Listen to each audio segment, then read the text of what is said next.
Unplanned pregnancy? Abortion pills are safe, effective, and can be delivered to your home no matter where you live. Find out more at plancpills.org. That's plancpills.org. Jackie Kashian, Laurie Kilmartin. We're doing it. We're recording. It's happening. This is Oh, okay. yeah. I forgot or fell asleep or did some damn thing, and then I'm 15 minutes late. But here we are recording. Stand-up comedy's the best. You don't have your headphones on. No, Your I don't have plastic- anything. I'm just shouting into the internet. How do you feel about that? That's fine. We were checking your social media to see if you'd been in an accident or something. The only accident was the eternal search for my father's pictures of himself that he wants to have on his new tablet.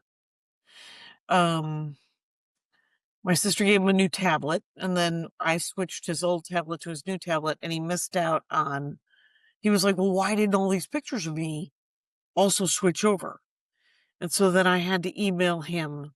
So I just spent 2 days, 5 hours a day, hanging out with my father. So it's a gift. I know that. You should, listener, if you're just listening, this is just an audio experience for you. Jackie's eyes opened wider than I've ever seen them open when she said it's a gift. I know it's a gift. And we serve parents and live through all this. You're Look. you have to lean in harder or something. Your audio is really bad. Oh, well, I'm leading it. How do you feel? we go. How do you feel about it? Love it. It's okay, good. It's you know what I love about you, Kyle, is how understanding you are. Very flexible. What about me? I'm understanding. Look at me. Look how understanding you are. Well, you're usually the problem, so I went right to the guy who has to fix all of the problems. That's very unkind and unfair. And frequently the solution. He is the solution. Oh, you think you're the solution? All right. We did the Zoom show. That was fun. Yeah, that was fun. Even on Labor Day afternoon, we had over 100 people listening, and yeah, it was really fun. I had a good time. It was great. I've had. It was a very quick, but I did pick up several new bits from my father because everyone kept talking around me, and so I mean I don't need any more new material. Is the real, because what I have to do is I have to figure out how to tighten up the 12 new minutes about my siblings before November, as opposed. Plus, next week I'm going out with Brian Regan, and I need a couple places to try 15 clean, just to make sure, and not that I'm dirty, but like not dark, right? I want to do the car stuff, and I want to do the mother-in-law stuff, and I don't know how long that is, so I just have to run that. Jackie, now we comedians have to come up with our Riyadh Comedy Festival clean, right? It can't offend any Saudi princes who dismember reporters. And you know those guys are pretty sensitive. Right, but they ordered like the $200,000 they're giving to each of these guys, and they are almost entirely men. They pick some real douche nozzles of comedians, though, right? I'm not getting into that, Jackie. I'm not getting into that. You love to just drag me into that, and all of a sudden I'm wanted... in feuds with people I don't even know. Well, because you want it to be clean, but you don't want it to be... I'm saying is that they're usually pretty... They're cruel comics, so they're going to fit right in Saudi Arabia. Is it taking place in Chop Chop Square? Is that where they're setting up this... the stage? That's where that's the open mic, and then if you survive Tony's bucket pull, then yeah. No, it's so Tim Dillon, I just saw a clip where he said he's getting $375,000 for one set. Oh, I thought it was 200, but it's all over the map. 375. It depends on Right. who it is. He said that some people are getting 1.6. I'm assuming it's Chappelle, Kevin Hart, Bill Burr on that level, and then he's getting 375. That's a lot of fucking money for one set. Are Jackie. those three guys in Riyadh? Is it Kevin Hart, Bill Burr, and Oh, there's like Chappelle? 25. Yeah, I mean they will be during the Riyadh Comedy Festival. I don't think any of them live there. I didn't even see the names. Well, you didn't you just tell me that there were? I thought you had seen the names because you said there was no women on it. Well, I saw some of the names. I did not know that Bill was going. Mm-hmm. Like I didn't memorize the names. I knew that it was going to be a lot of sort of button pushery comics, but Bill's Maz Jabrani's going. Okay. Yeah, it's interesting because it's weird. Like there's some people where you're like, that's even brave of you to exist for a day in Saudi Arabia. You're a gay woman. Ophira? No. Yeah. What? Ophira Eisenberg? Ophira's not doing this. But I'm saying if you're a Jewish comic, if you're a gay comic, if you're a woman comic, Maz is Iranian, they don't get along with the Saudi. Like it's weird because there's a lot of people where you're like, that's got to be a little scary just to take that flight. And then there's other people where, they'll be fine, right?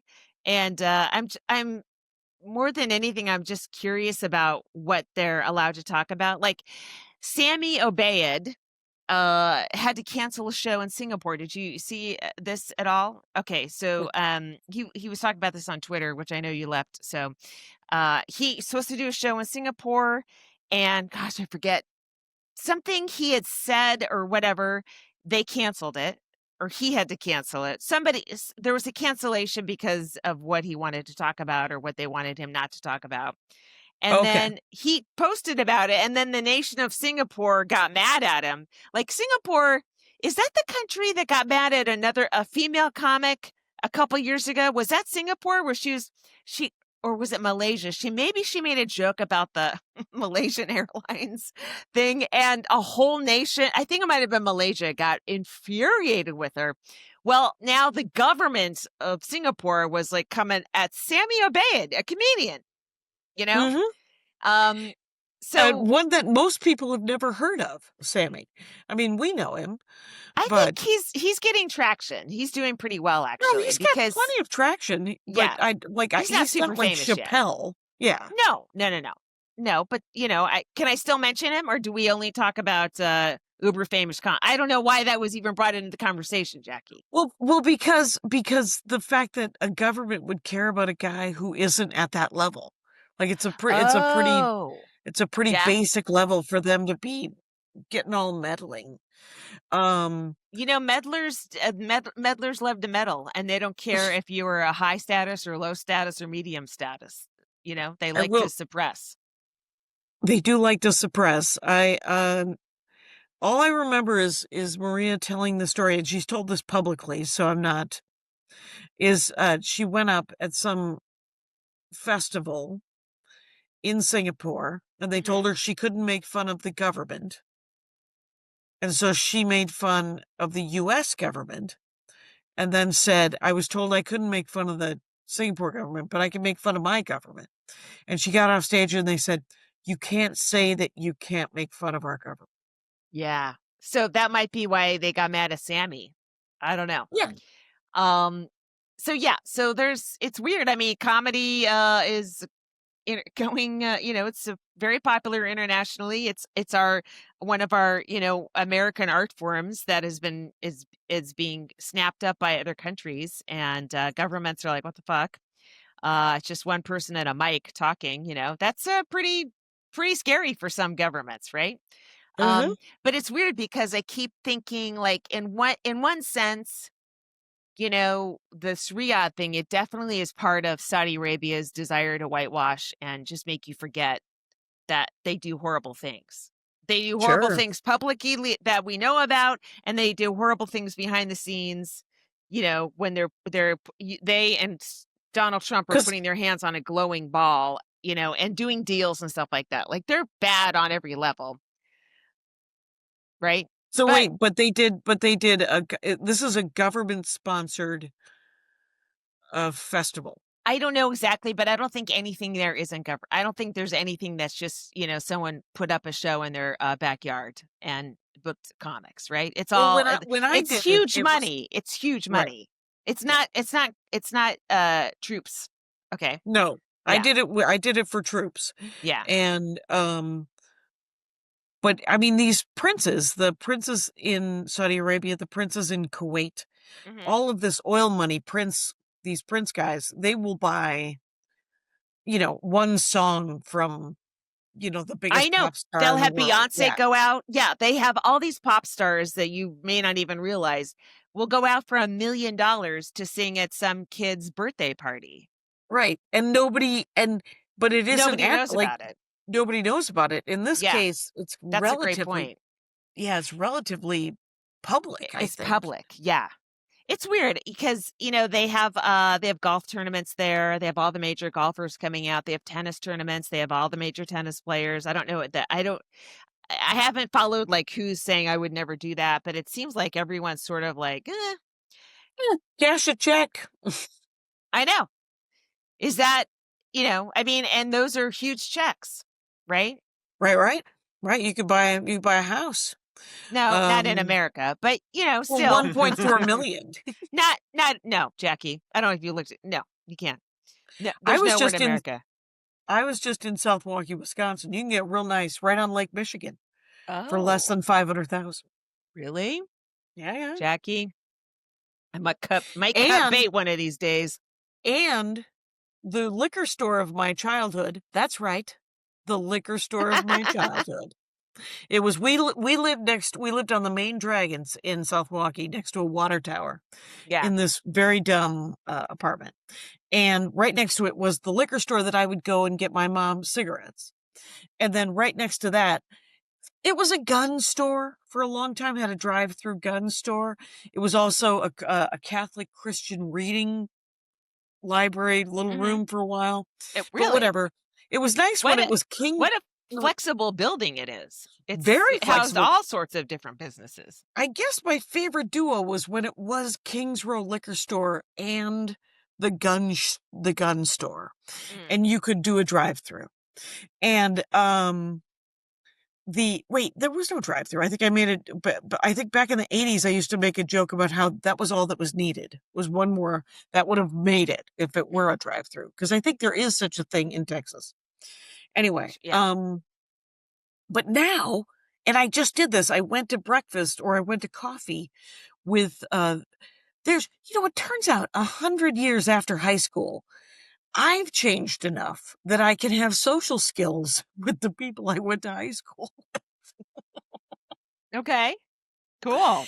Right. I couldn't talk to any of them. So I went with, I went to coffee in the morning at the place that used to be the gun shop, is now a coffee shop. And it has a mural supposedly of Joan of Arc on the side of it. What I'm saying is that downtown South Milwaukee, population 21,000 people, is slightly gentrified. Gotcha. And affordable, according to you. Right. Oh, sure. It was, yeah. Yeah. But I mean, if you were doing that festival, you could take your money and donate a bunch of it to, something real. That Saudis wouldn't donate to. Oh, or you could keep it and just spend it on shit. I don't know. It's weird. Because there's, you can start going, well, you do a show here. What's that? You're working for a mafia guy here. You're doing this. I don't know. Yeah. It's like there's never a clear line. Stand-up comedy was started in nightclubs. So it was never good. Right. It was always bad. Right. So I don't know. Right. It was, there's no moral high ground if you look at the people who initially started stand-up comedy, for sure. Because it started in strip clubs and nightclubs that were money laundering venues. And, they were the diviest of dive bars, essentially. Right. And I mean, it has changed. Like, it's gotten a little corporate, right?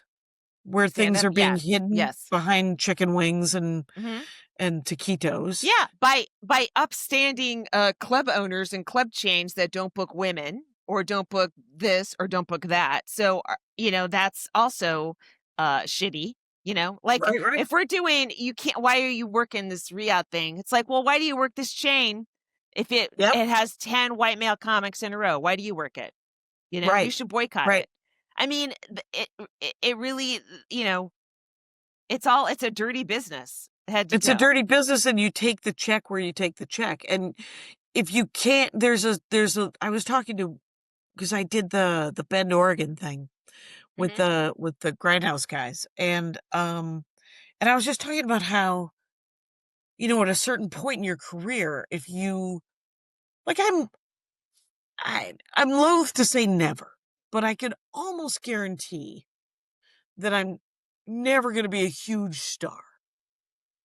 So I have to make a decision of what dirtbags I'm going to work for and what stuff I don't want to do. Right. And if the gig is for dodgy people, but I don't have to hang out with them, I need the money, right? And whatever, and if you're an armchair quarterback sitting in your house going, well, I wouldn't work for that, but you work for Chase Bank, please get off your high horse, because you might also work for bad guys. I know. And yet, on the other hand, if someone just says, no, I can't do that, I'm like, I get it. Completely. And there are gigs that I won't do. And sometimes it's because there's no parking. And sometimes that parking, it's a human right, and they're denying you human rights. So I get it, Jackie. And sometimes it's because I don't want to work for that guy. And that's the way it goes. I have told any number of bookers, I will work for you again when I need $100. Right. Or when I need $1,000, right? Like when I need that money, I will go back and work for, shall I put his name? You know who I'm talking about. I know. Let me just see if I guessed it right. But I know I did. Yeah, you did. These are the two guys that I've told that to. Oh, different. Okay. I was thinking, Oh, were you saying different? Sorry. Different ding dogs? Hold on. Yeah. Oh, I've never said that to him. Oh, okay. Interesting. All right. Yeah. He's, right. Because I don't think he's, I think he might be scattered and cheap. Oh, I think that guy's cheap. It's cheap. I have a huge love in my heart for comedy club owners that are nice but cheap. Like Al Martin. I do. Oh my God. Oh yeah, I love. Gotta love Gary Bynum, but he's not running clubs anymore. But I mean, Al Martin was the cheapest, but he was nice, and he put up a ton of female comics, and he was great. I loved him. Okay. But he was cheap. So I don't necessarily think when someone is not paying you well, they're evil. Some people are they're just cheap. Like their brains can't give money to anyone. They have it's like some sort of DSM thing in their heads, Right. They just don't know how to share. Or they wouldn't put it that way, Well, I have put it that way to a couple of other people and said, okay, you're going to need to give me more money. And when you have that money, you should totally call me. And some of those people have called me and some of them have not. So, yeah. It's well, interesting. Yeah, it's a conversation that'll probably start picking up in the next 2 weeks because the comedy festival is like October 8th. So people will start posting about it on Twitter and getting mad or having these arguments. That's my wedding anniversary. Could I have gone anyway? Yes. And he's like, if there's $300,000 in it, you go. I know. We'll still be married when you get back. And well, then I posted. I was just like, there are a bunch of there are a ton of podcasts on Twitter or on YouTube, so video podcasts that are people commenting on comedy, and it's always 100%. It's male podcasters commenting on male podcaster / comics. You know what I mean? wow, It's a whole. It's its own genre ecosystem. Right. But here's what's driving me nuts. I mean, part of me, I love listening. It's fascinating because I love when people talk about comedy. I want to hear people's opinions, right? It's true. But it's like, they all talk about the same 8 to 10 guys as if these are the only humans doing stand-up comedy. And their worldview, and I'm imagining the audience for all this, the worldview is just these 10 white guys, basically. And that's, they just keep going back and forth. They take clips, they do this and talk. And it's like, do you fucking guys, anyone out there who's part of this, do you know any other comedians? It drives me nuts that the conversation, whether it's in the media, on Twitter, what's trending, or in these areas, it's just about a very small subset of very famous podcaster / comics. Are there any black men, or is it just Chappelle? Kevin Hart. They sometimes reference Chappelle, but not too much. It's a lot of Austin based just chatter, you know? Oh, they're just circling around those guys that Tony Hinchcliffe. Yeah, and it's like, okay. Which I just found out about, by the way. How have I not known about Tony? We've been doing this for 10 years and he's been around. But I didn't know. Wait, didn't you watch he spoke at the Republican, was it the National Convention or Trump's? I don't know. He spoke. I think I saw a clip of somebody who was supposedly a comic who did a joke, and then everybody laughed, and then later they said that it was too mean, but then they all still laughed. Well, I don't know. That could be anybody. But there's what I'm just saying there. It drives me nuts that all of society right now seems to think that stand-up comedy is these like 8 to 10 guys. And I don't know how to break through. You know, we got our little thing going on here, but it just drives me crazy. that great post. Yeah, so I put up a post saying, "What the fuck? Could anyone broaden your fucking horizons a little bit?" You know, I don't blame the comics. They're doing their thing, and they struck gold. They found people that like what they do. That's striking gold. Good for you. But to all the fans that think they like comedy because they like, you know, one internet show, you know there's so much more out there. Yeah. And so I just said, everyone tag your put people in the thread in the comments, just tag your favorites. I don't know if it does anything. I just needed to express my frustration at you vented. No offense, Kyle, but white maleness of all the discourse in comedy.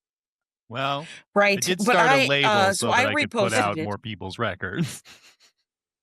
I know you're one of the good ones, Kyle. Well, you are fair, one of the good comedy ones. Is so terrible that bar is incredibly low, so I'm no hero. There are 4 good ones, and Kyle's one of them. Woohoo! Let's go, Dana Gould.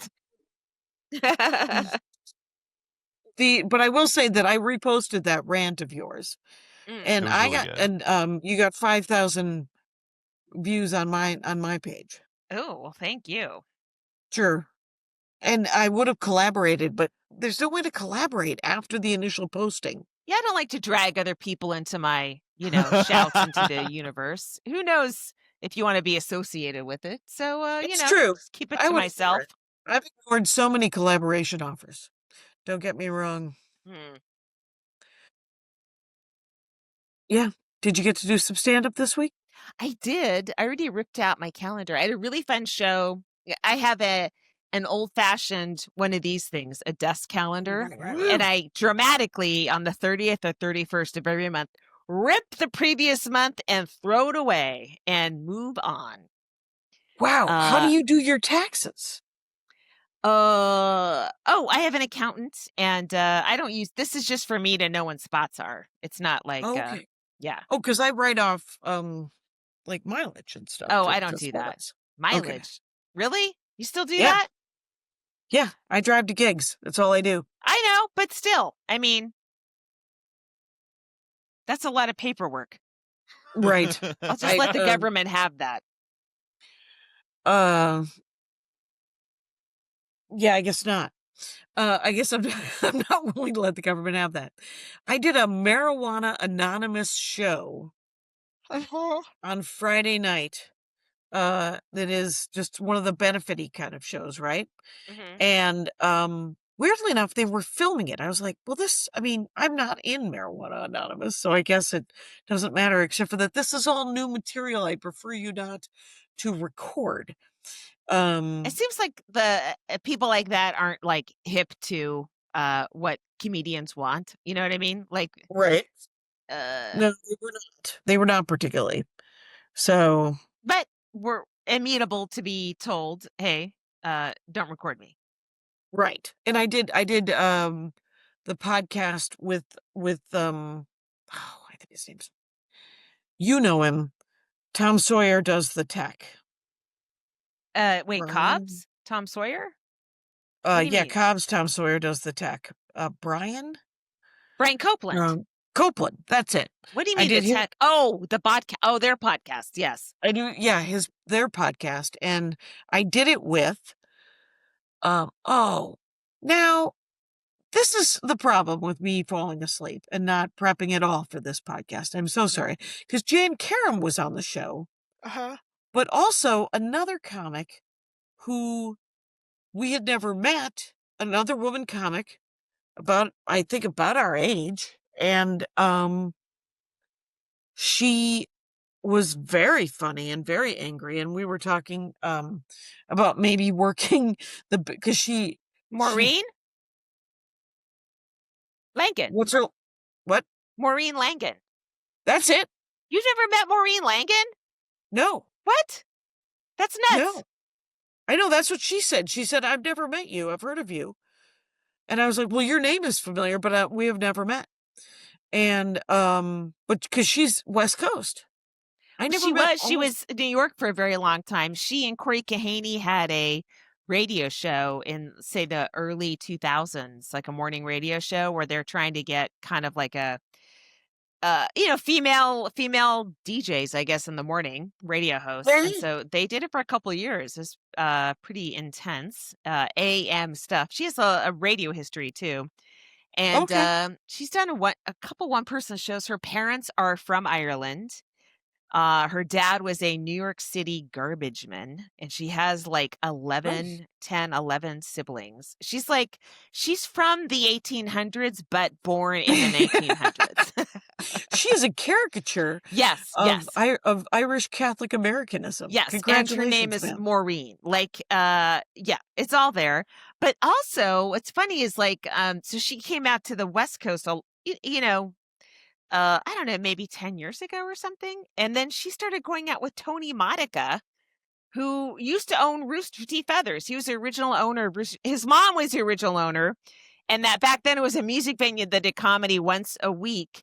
And it was one of the original comedy clubs in the country. They started turning into comedy because comedy was cheaper to produce.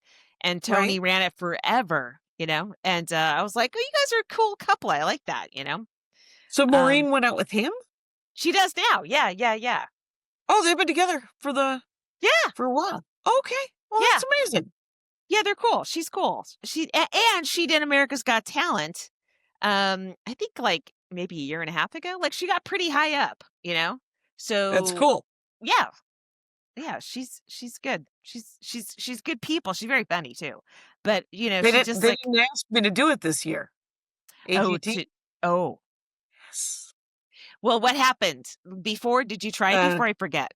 No, they've asked me for 3 years in a row. I've gotten asked, and 3 years in a row I've said, do you mind if I work on new material? Was the last thing I said to them. And now they have not. They lost your number. You've been deleted from their system. Good to hear it. Take your weird freak show and take it on the arches. Some people are good at those shows. This one, not good. Not fun. Actually, Chris Turner, who I just worked with him at Comedy and Magic on Saturday. He did it tonight. I wonder how he did, but he's up there. He's doing pretty well. He freestyle raps. He's really funny. I just watched him at Hermosa Beach, which you wouldn't think that crowd would be too into rapping. And he's so funny. He takes suggestions from the audience, and he's super smart. And someone just said chemistry, and somehow he like rapped an equation. I was like, are you Einstein? It was crazy. So anyway, okay. Hope he does well tonight. That I'm doing a show in Burbank tomorrow night with Sheila Ratner. And you, maybe. Am I doing a show with you tomorrow night? Is Katie Massey-Kennedy? Yes. At the brewery? Yeah. Yeah. Yeah. That'll be Wednesday night in Burbank. You and I are doing a show. And then Friday I'm doing the Ice House.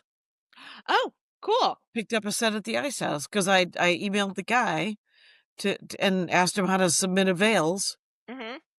And told him who I was and gave him some credits. And he was like, yes, I know you are, Jay.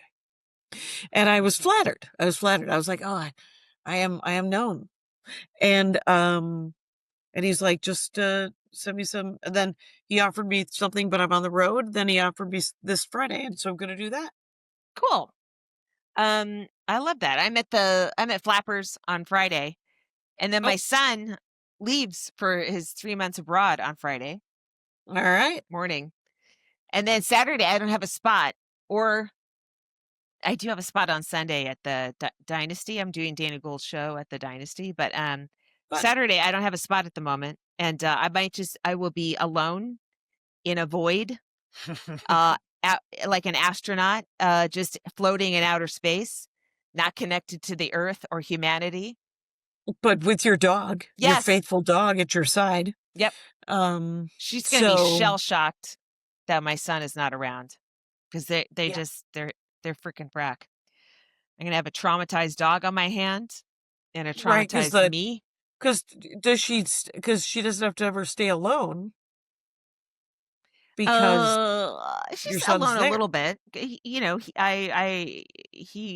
to go to school and I go to work. So still she's used to having at some point, everyone home at night.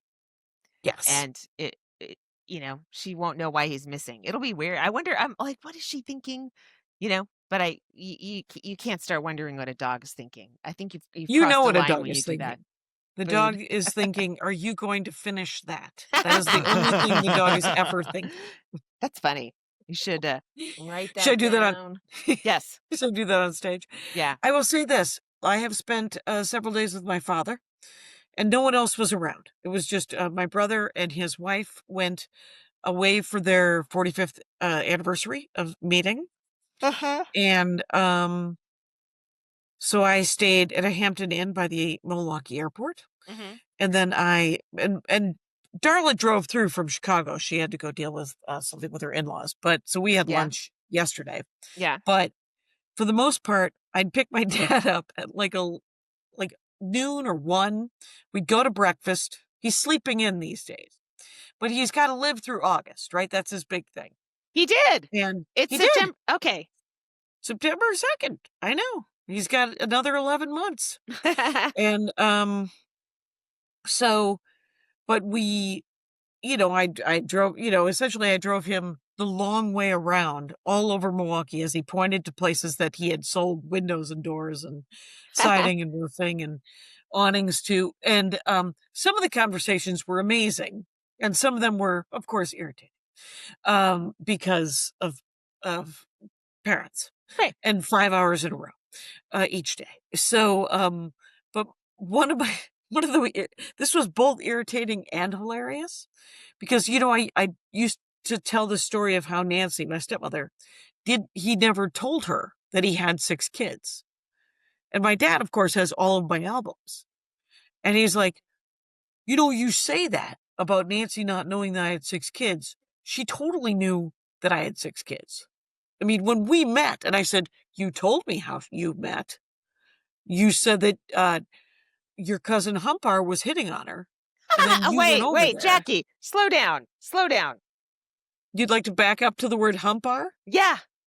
Yeah. I am related to some real weird named people. They're Armenian. You know this. I've never heard Humpar. I've heard Armin and only Armin. Well, sure. Well, what about my cousin Morad, who we used to call Uncle Moron? Oh, I know. Kids. Yeah. My best friend Cheryl lives next door to an Armenian family, and one of the kids is named Morad. So I do know Morad. Yes. Sure. Humpar, Morad. I don't know Humpar. How about Isag? Do you know Isaac? No. You know what Isaac? Isaac and Abednego? No. Meshach, and Abednego. Shadrach, Meshach, and Abednego. That's it. We eventually got there. You guys, a lot of Sunday school. You just witnessed it. But so he's telling me, he's like, I met her. She was good friends with Yvonne, which is this woman that I don't need to know the story of this. Anyway, but he brings up Yvonne all the time. I believe Yvonne was the love of his life that he missed out on. Oh. But I don't think he actually did miss out on it. I think it all worked out for everybody. I think the people you think are the love of your life that you missed out on, I don't think they are. Or you wouldn't have missed out on them. Right. Well, he was like, Yvonne knew I had 6 kids. They were friends. I'm sure she told her. And I said, right. So my point stands. You never told her that you had 6 children. And he said, but she knew. And I'm like, all right. That's the funniest thing. And then we were driving by the lagoon because the lagoon in South Milwaukee was where everybody went ice skating, because I was raised in the 1930s in the Appalachians. And there was even like a little house where you could go and spend 26 cents for hot cocoa. And so it's sort of gone back to the land, right? Mm-hmm. They didn't keep up the dredging. So now there's this island has come back, where waterfowl are living. It's very nice. Cool. And my dad's like, that island used to be there when I was a kid. I got caught having sex there with like Joe Lubinsky's wife. And I was like, what? Wait. He said, well, it was before. How old was he? Well, that's the thing. He goes, I was like, what? And he goes, it was before she was Joe Lubinsky's wife, of course. We were in high school. And I said, good. And he said, and it was, everybody, we got caught because there were people playing Crack the Whip on the ice. And I said, well, I'm really glad to hear that you were having outdoor sex in high school, in winter and not later, because that would have been sad. Because that's the only time you have outdoor sex. I assume. I never had sex in high school, so I don't know anything about it. Me neither. I'm going. I don't know. I was shocked to hear about a game played on ice called Crack a Whip. Are you trying to break the ice with a whip? No. Crack the Whip is California. Crack the Whip is when you hold hands and you skate, and the last person, you try to make an arc so that they go super fast around in a corner. Oh, There's better ways of describing that. You going around in a circle? Yeah, you're trying. You're going around the ring. I get it. Oh, that sounds fun. Yeah, it is pretty fun. And then I like my game though of trying to crack the ice so that you fall through and die. Wow, I should try that when you're. It was one of I remember in junior high going. I only went a couple of times, but the girls who could ice skate backwards, it was the best flirting movement in the whole world, to be able to ice skate backwards and still talk to boys. Because you stick your butt out. Well, I don't know if everybody was sticking their butt out in 19 whatever, but hey, we should take a break or something. Okay. Let's do it. And we should comic of the week. Oh, yes. So I just worked with her. I did this show called The Happy Medium at a vintage clothing store called Hunt Vintage in Echo Park on Sunset. Ooh. Really fun. Her name was Julia Lee, L.I. Julia. Okay. Julia, L.I. What's her Instagram? It's a Julia Lee comedy. So JuliaLiComedy. Go follow. Oh, yeah. Super funny. Just had so many surprise punchlines that I wasn't expecting based off the setup, which I think that's what comedy is. All apologies to everyone in Austin. But yeah, please surprise me with your punchlines. That's what I like. And so she was really funny. Yeah, I only have good things to say. That's awesome. I can't wait to see her around in a boot. You will. She's a LA comic, so you will. I last week mentioned my eyeball issue, and I got a lot of emails from people letting me know what they thought it was. Mm-hmm. And I'm gonna go see a doctor. Everyone should know that they don't have to email me and tell me what they read on WebMD. Because I don't care. But my eye doctor appointment is, weirdly enough, right around the time when we're supposed to record the next Patreon bonus. Oh, okay. So you may have to be in charge of that Zoom recording. So you can't do it? No, I think I could do it. Okay. I think it's fine.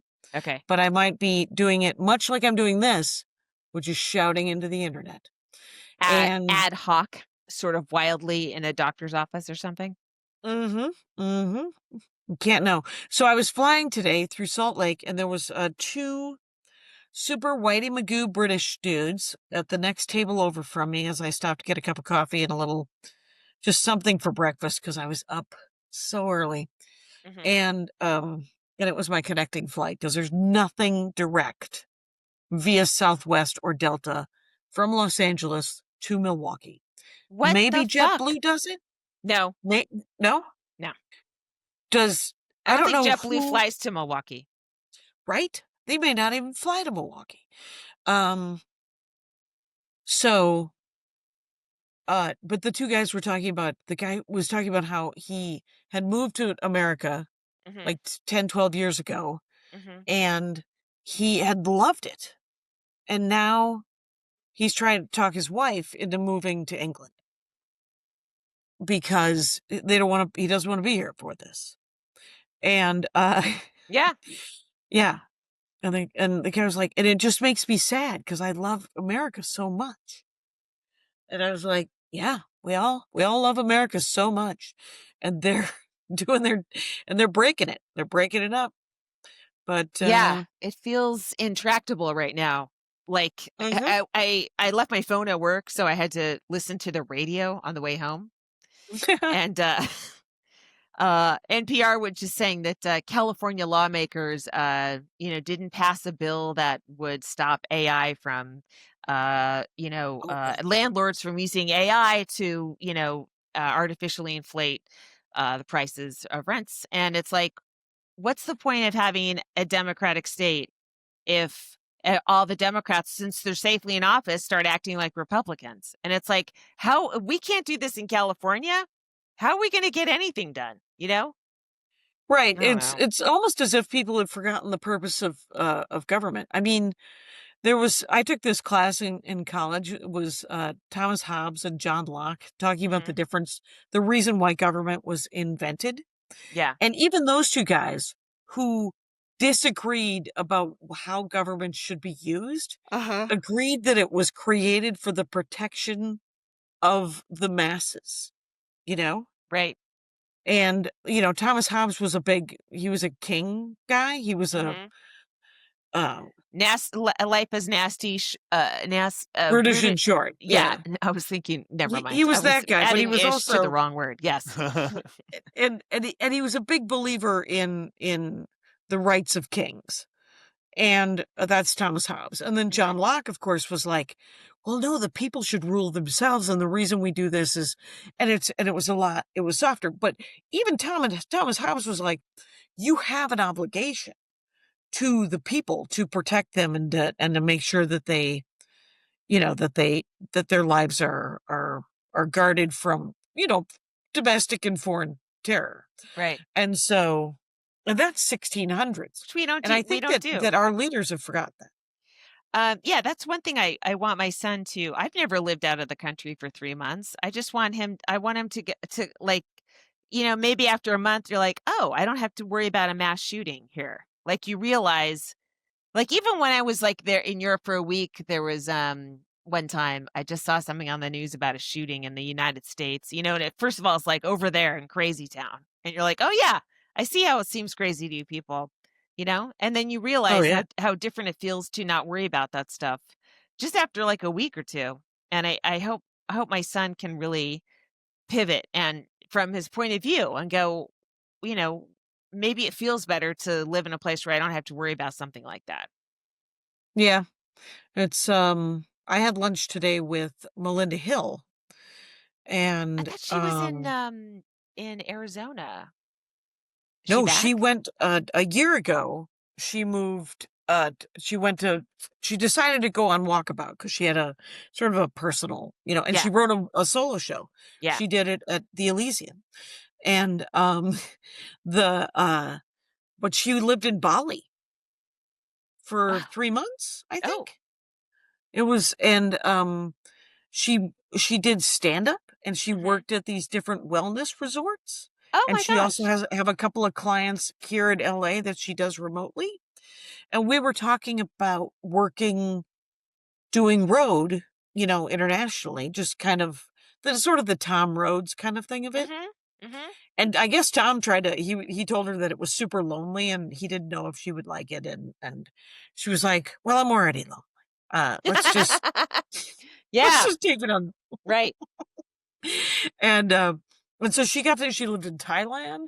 She lived in Bali. She went all over the place. New Zealand, I think. And wow. So we were talking about sort of the black box, creating your own,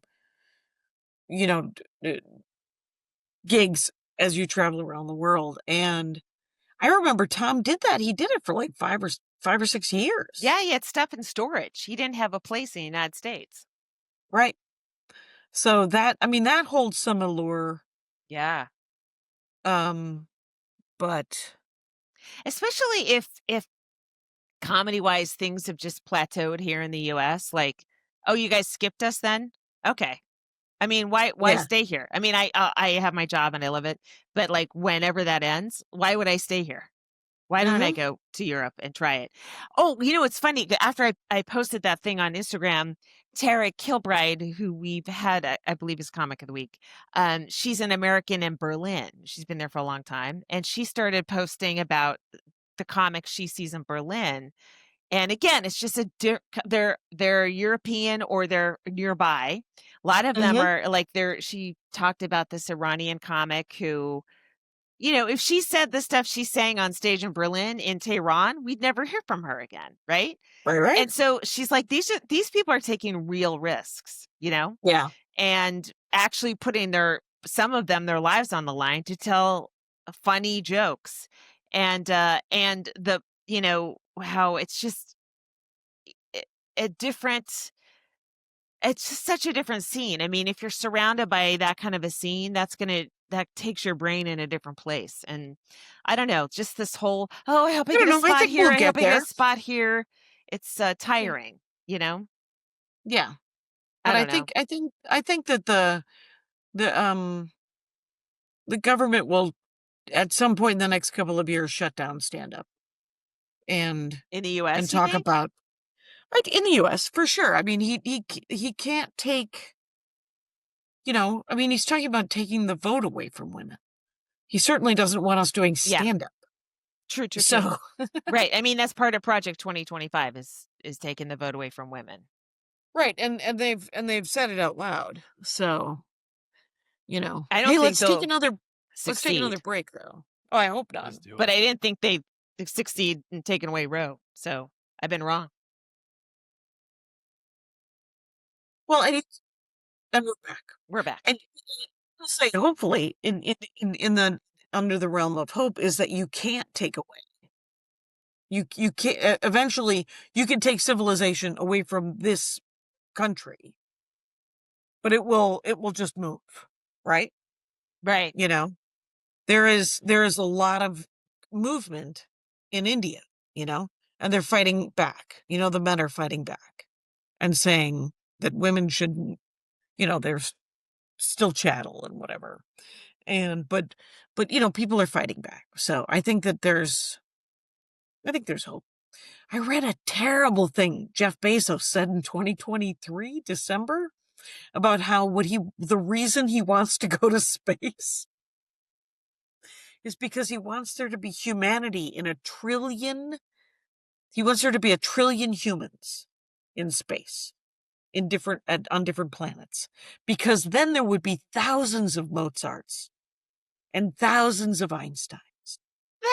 Are you serious? That guy is so full of shit. There's going to be thousands of Jeff Bezoses is what's going to happen. Just dumb, bald, jacked billionaires, okay? We don't even listen to the one Mozart we have. Seriously. First of all. Why don't you feed kids lunch so they can take music classes because they're not fucking hungry all day? Maybe just do that here in America first. We're throwing away geniuses every day. Yes. On this planet. So in this country, in this state, in this county. Right. In my neighborhood. Yeah. There are geniuses. There's a Frenchie. There's a kid that owns a Frenchie. He's a real smart little kid down the block from me. Anyway, I like his dog.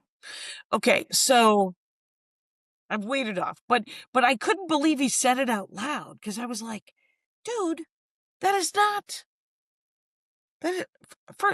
It's genuinely...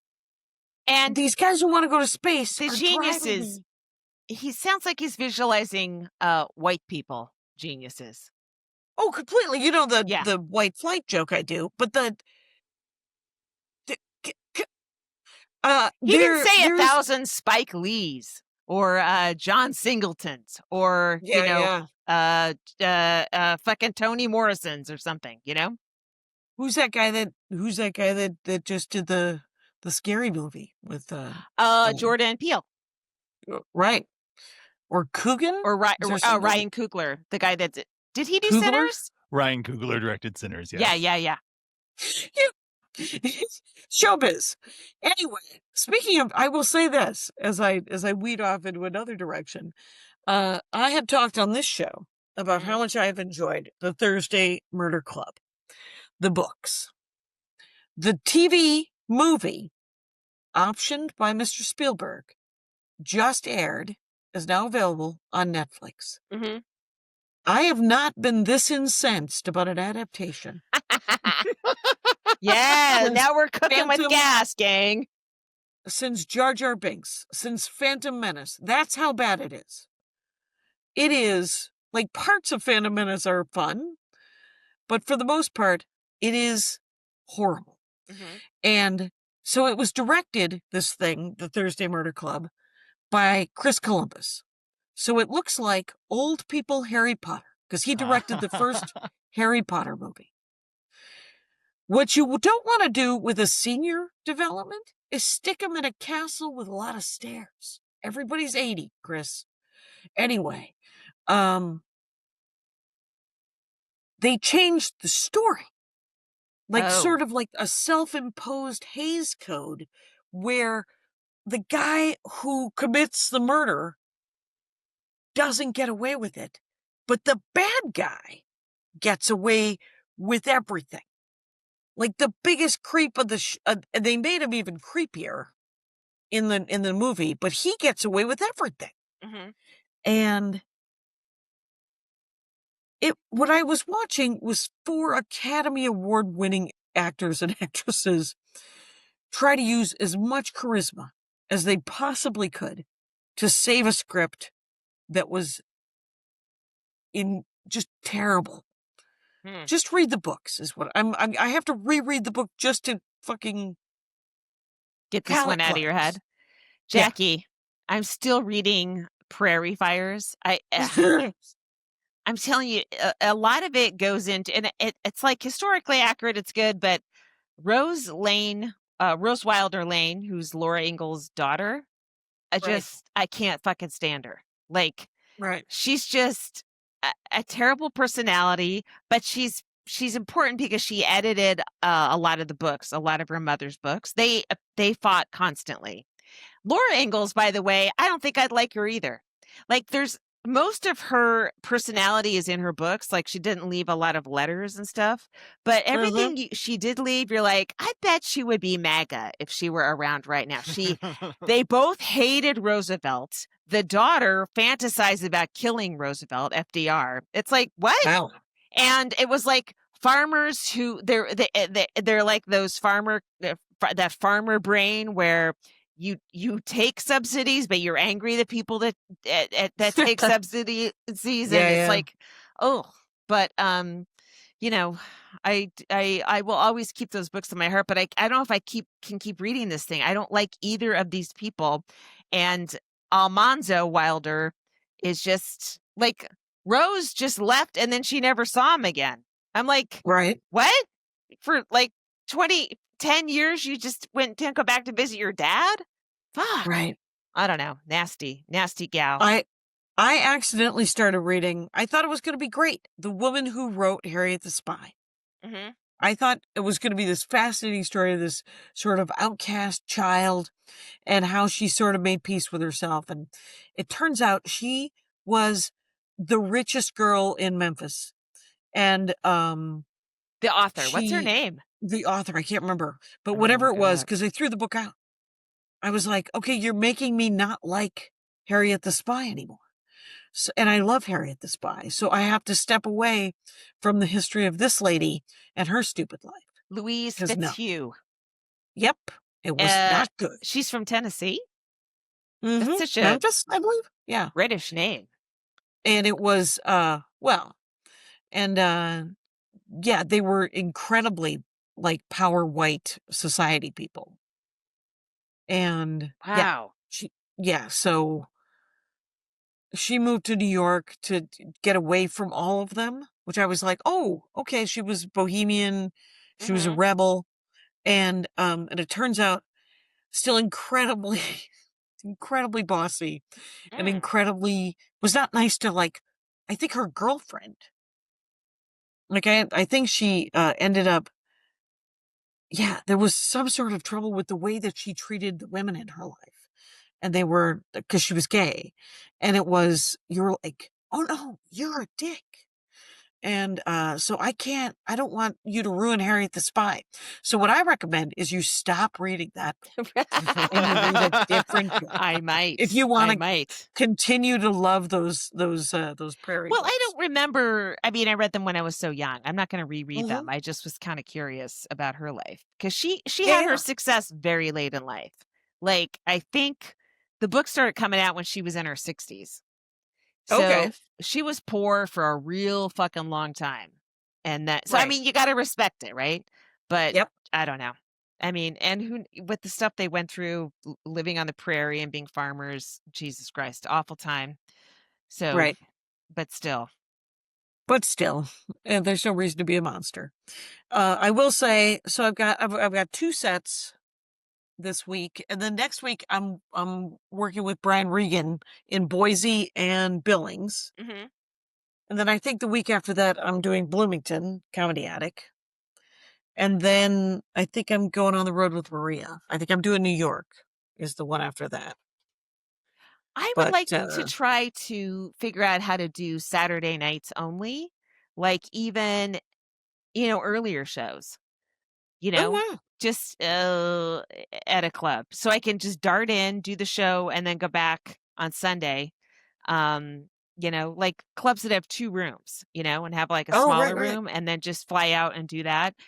It would not be as much money, but it would be, I would just at least keep my hour fresh and stuff like that, Yep. To just see if you could do just one weekend night, so that you could, which the black box idea might be perfect for you. I don't know how to do that though. Is there a list that I can call? Like, I don't know how to do that. And I also don't have a lot of the time that one needs to do that, but I wish there was someone who just booked a bunch of them and would just take your percentage and get me out there, Right. I mean, I don't know, like initially you might not make money at them, but I mean, you could build.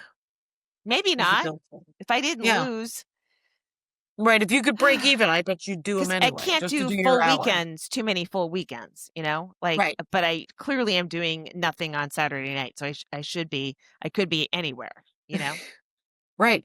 Why don't you do what Melinda did, which is sort of this, and Anna Parna did it too, but it was more of a weekday kind of thing, which was, she did a show every week to work on her new hour. So she went out on the road and just did Tuesdays only or something like that? No, she stayed in LA and did the Elysium. Oh, yeah, that's that too. But I would like a road audience. Yeah, that's true. You know, it's not the same. LA audiences are very generous. What? Maybe that Chatterbox guy could maybe book you somewhere in the middle of nowhere. No, but Jackie, you keep suggesting things here. What I'm saying is I would like to go to the Little Room in Austin at Cap City on a Saturday, like at the 6 p.m. or something like that. Or maybe just give me the Little Room on a Saturday night. You know, I'm saying stuff like that, where I fly out, do shows, and then fly back on Sunday, and I don't worry about missing any work, but I still get to work on my stuff. Right. You know, I have an idea, but it would take some work, or it would take your management to do that work, and it may or may not happen. But yeah, that I think it could be done. But you would, yeah. All right, you're not wrong. Nice. What do you think? Do you think we're close enough for government work?